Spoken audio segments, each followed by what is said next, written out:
Bom, meu nome é Leonardo e eu, na disciplina agora de FC4, eu vim trazer a análise do artigo de cálcio e vitamina D para aumentar a densidade mineral óssea em mulheres na pré-menopausa.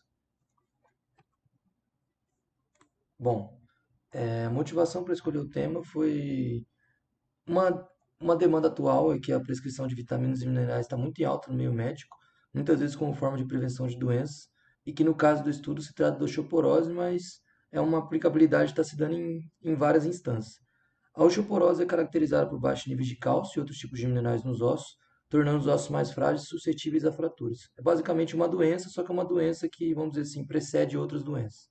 A população feminina em menopausa, ela é considerada um grupo de risco para o desenvolvimento dessa doença. Assim, alguns profissionais já estão protocolando uma suplementação profilática de alguns nutrientes para que elas não desenvolvam a osteoporose no período da menopausa. Só que esse esquema de tratamento é um pouco questionável. E a suplementação de vitamina D e cálcio profilática entra no rol de várias outras terapias que estão sendo contestadas atualmente. Bom, na pergunta de pesquisa, na estratégia PICO, a população escolhida foram mulheres saudáveis entre 18 a 45 anos, que é basicamente o período pré-menopausa.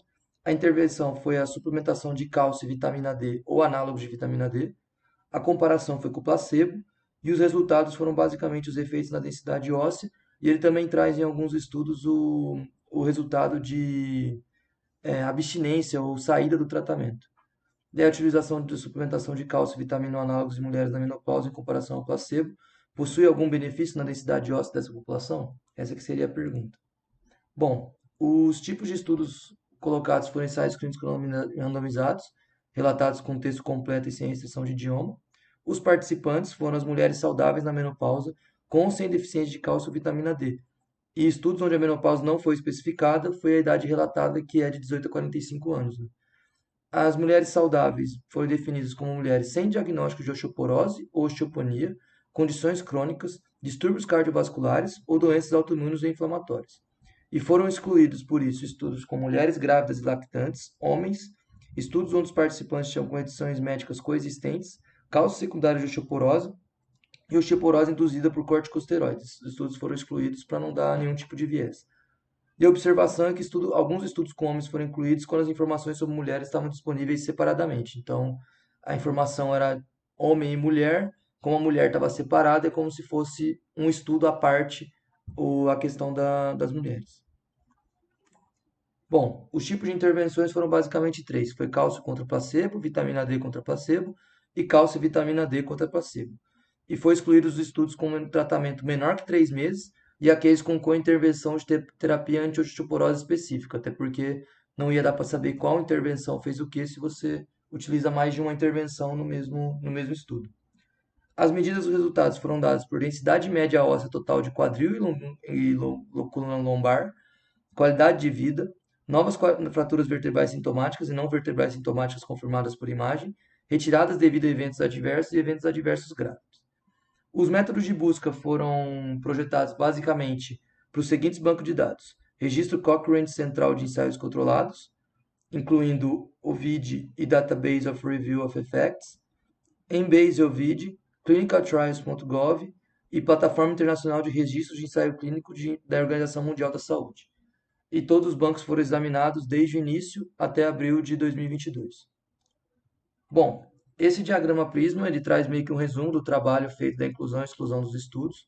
Foram identificados 10.453 estudos sobre o tema no total. 7.934 foram analisados após a remoção, porque 2.532 estavam duplicados. E a partir disso, 7.921 foram excluídos. 13 chegaram para a fase de revisão de texto completo. As 7 foram incluídos na revisão, sendo que 4 avaliaram a população em geral. Um avaliou mulheres em programa de perda de peso e 2 foram em atletas femininas. Bom, o risco de viés foi avaliado de acordo com os seguintes domínios: geração de sequência aleatória, que é o viés de seleção, ocultação de locação, que também se refere ao viés de seleção, ocultação de participantes e pessoal, que se refere ao viés de desempenho, ocultação da avaliação dos resultados, que se refere ao viés de detecção, dados de resultados incompletos, viés de atrito, e relatório de resultados seletivos, que é o viés de relato. Cada fonte potencial de viés foi classificada como risco alto, baixo ou pouco claro. Em caso que faltavam informações importantes, os autores é, foram contatados para obtenção dos dados com algumas perguntas abertas. Bom, aí tem os gráficos de cada estudo sobre o risco de viés. Aí dá para ver um resuminho aqui do lado, que a maior parte dos estudos, ó, eles vão trazer um risco incerto de viés em alguns quesitos. Três estudos trouxeram risco alto e alguns trouxeram esse misto, né, entre risco baixo e risco incerto. Bom, basicamente então, três estudos apresentaram baixo risco por usar os métodos de randomização em blocos de tamanho igual em blocos permutados, falando aqui da geração de sequência, né, do primeiro viés. E quatro estudos apresentaram risco incerto de viés porque não especificaram os métodos usados para a geração de sequência. Quanto à ocultação de alocação, três estudos descreveram a ocultação de alocação adequadamente, tendo baixo risco de viés, e outros quatro estudos não descreveram a ocultação de alocação ou ela foi descrita de forma insuficiente, não deixando claro o risco de viés. Quanto ao viés de desempenho, três estudos apresentaram baixo risco de viés, porque relataram o fabricante do medicamento e o fabricante forneceu a intervenção e o placebo com a mesma forma, e os outros quatro estudos tiveram risco pouco claro porque faltaram informações suficientes. Quanto ao viés de detecção, todos os sete estudos apresentaram risco de viés de detecção, porque faltaram informações. Quanto aos dados de resultados incompletos, quatro estudos apresentaram baixo risco de viés de atrito. Um estudo apresentou risco de viés porque perdeu participantes durante o protocolo, e outro apresentou alto risco de viés, pois os desistentes do grupo cálcio, devido à baixa adesão, foram retribuídos ao grupo placebo. E um último estudo apresentou risco incerto de viés. Quanto aos relatórios seletivos, foram incertos em seis estudos e um apresentou alto risco de viés, que o grupo placebo apresentou desvios substanciais da intervenção randomizada, já que 37% do grupo de intervenção que não obedeceram foram então transferidos para o grupo placebo. E quanto a outras fontes de viés, cinco estudos apresentaram baixo risco, um apresentou risco incerto e outro apresentou alto risco de viés pela baixa adesão.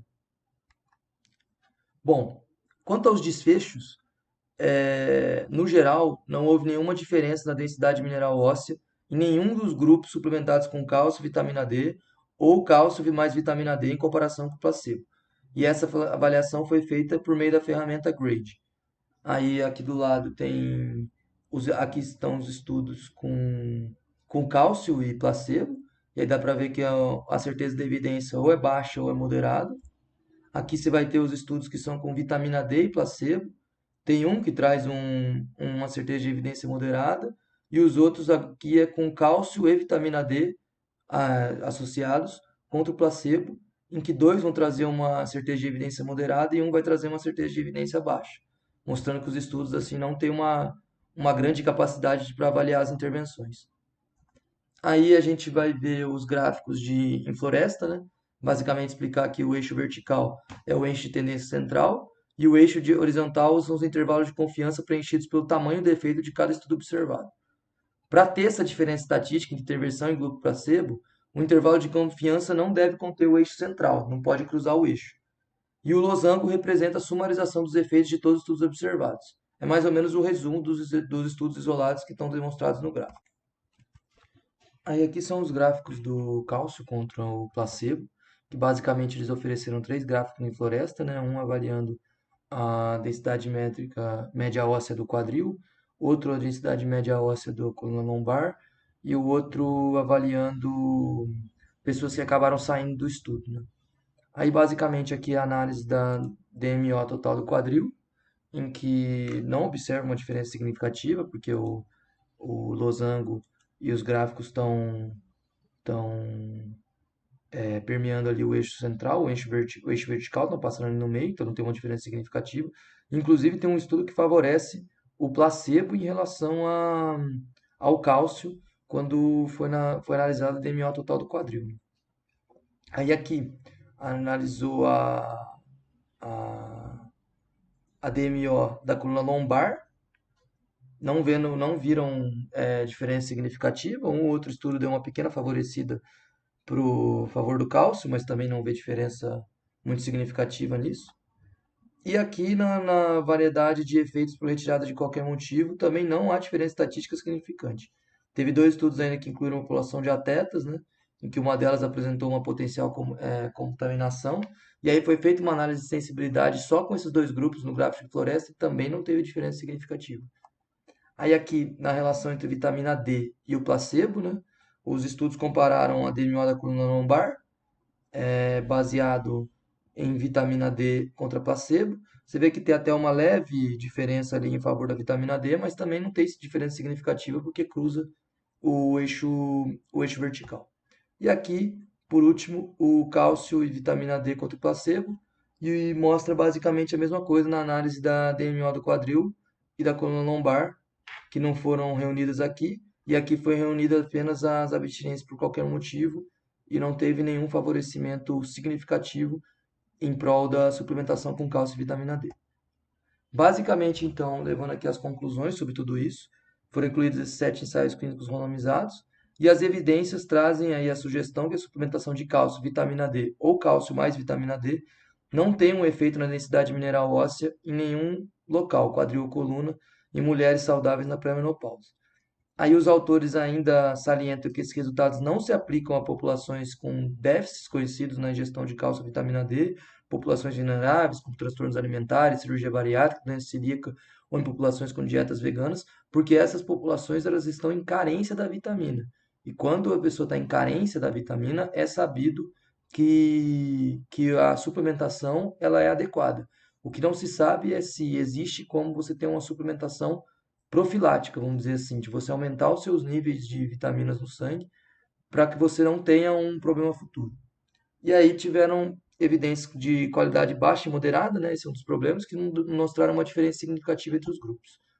Aí os desfechos práticos é que essas estratégias de suplementação com cálcio e vitamina D estão sendo propostas para aumentar a qualidade óssea, mas não existe base em evidências até o momento para essa suplementação profilática. Então, definir a eficácia e segurança da suplementação de cálcio e vitamina D, ou ambos inclusive, é essencial antes de qualquer implementação referente à suplementação desses nutrientes para a população em geral ou para o segmento dela seja obrigatório. E a prevenção da osteoporose é muito importante para não ocorrer fraturas importantes durante a menopausa, mas as decisões terapêuticas devem se basear em evidências. Então, basicamente, ainda tem o risco de hipervitaminose por vitamina D ou por outros componentes que está tendo aí no. Já tem-se alguns relatos, né? E que é um risco, né? Inclusive, os protocolos de classificação de suficiência, deficiência de vitamina D e tudo mais, trazem que níveis muito elevados dessa vitamina não são recomendados e podem trazer muitos problemas, né? Então tem que tomar até um pouco de cuidado com essa suplementação. Mas basicamente, no caso das mulheres pré-menopausa, né, que seria não um grupo de risco, mas vamos dizer assim, pré-grupo de risco, não houve nenhuma evidência significativa de que a suplementação de cálcio e vitamina D trouxe benefícios. É isso então, agradeço aí ao professor pela oportunidade de estudar sobre o tema, e é isso.